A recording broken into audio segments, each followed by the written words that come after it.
جن کاموں کے اللہ نے کرنے کا حکم دیا ہے وہ ہے اللہ کی بارگاہ میں رکوع کرو. اور رکوع عاجزی کا دوسرا اسٹیپ کہہ لیں کہ پہلا اسٹیپ ہے عاجزی کا کہ ہاتھ باندھ کے بندہ کھڑا ہو کسی کے ساتھ، اور دوسرا ہے رکوع کی حالت کے جب اپنی کمر کو جھکا لیا جائے کسی کے سامنے عاجزانہ طور پر. اور پھر اللہ فرماتا ہے سجدہ بھی کرو. جو عاجزی اور انکساری کا آخری اسٹیپ ہے وہ ہے اپنی پیشانی کو کسی کے سامنے زمین پر رکھ دے. اور اللہ فرماتے ہیں کہ یہ صرف مجھے حق ہے کہ تم میرے سامنے اپنی پیشانیوں کو جھکاؤ، کسی اور کے سامنے اتنی عاجزی اور انکساری اختیار نہ کرو. پھر اللہ فرماتا ہے اپنے رب کی عبادت کرو.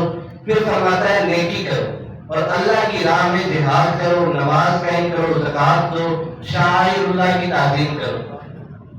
شاعر اللہ کیا ہے؟ کعبۃ اللہ، وہاں پہ جو بھی صفا مروا یہ سارے کیا ہے؟ ان دوسرے بارے میں بھی آتا ہے ان الصفا والمروہ من شعائر اللہ، یہ جو صفا اور مروا ہے یہ اللہ کی نشانیوں میں سے. پھر اللہ فرماتا ہے اللہ کو مضبوطی سے تھام لو. یہ بھی آیت قرآن میں 2 مرتبہ آئی ہے لیکن تھوڑا سا الفاظ ڈفرنٹ ہے، معنی و مفہوم دونوں کا ایک ہی ہے. ایک جگہ پر اللہ فرماتا ہے وَاعْتَصِمُوا بِحَبْلِ اللَّهِ جَمِيعًا وَلَا تَفَرَّقُوا، کہ اللہ کی رسی کو مضبوطی سے تھام لو اور آپس میں فرقہ بازی مت کرو، آپس میں بٹ نہ جاؤ، آپس میں کسی قسم کی تقسیم نہ کرو. اور یہاں پر اللہ فرماتا ہے وَاعْتَصِمُوا بِاللَّهِ، کہ اپنے رب کو تھام لو. کیوں؟ کیونکہ تمہاری نجات اور تمہاری فلاح و بہبود اسی میں ہے کہ تم اپنے رب کو تھام لو. رب کو تھامنے سے مراد یہی ہے کہ جو اللہ نے احکامات نازل فرمائے ہیں ان پر عمل پیرا ہو جاؤ اور انہیں مضبوطی سے تھام لو، ان احکامات کا دامن نہ چھوڑو. جن کاموں سے اللہ نے منع فرمایا، اللہ کے ساتھ شرک نہ کرو، جھوٹی بات سے بچو. جب بھی کوئی بات کرو تو اس میں سچ بولو. کیوں؟ لعنت اللہ علی الکاذبین، اللہ نے جھوٹوں پر اپنی لعنت فرمائی ہے. بتوں کی عبادت نہ کرو. وَلَا تُشْرِكُوا بِهِ شَيْئًا قُلْ هُوَ اللَّهُ أَحَدٌ.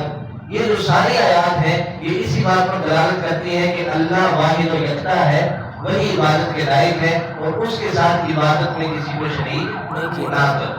اللہ کی آیات کا انکار نہ کرو، حرام چیزیں حلال نہ سمجھو.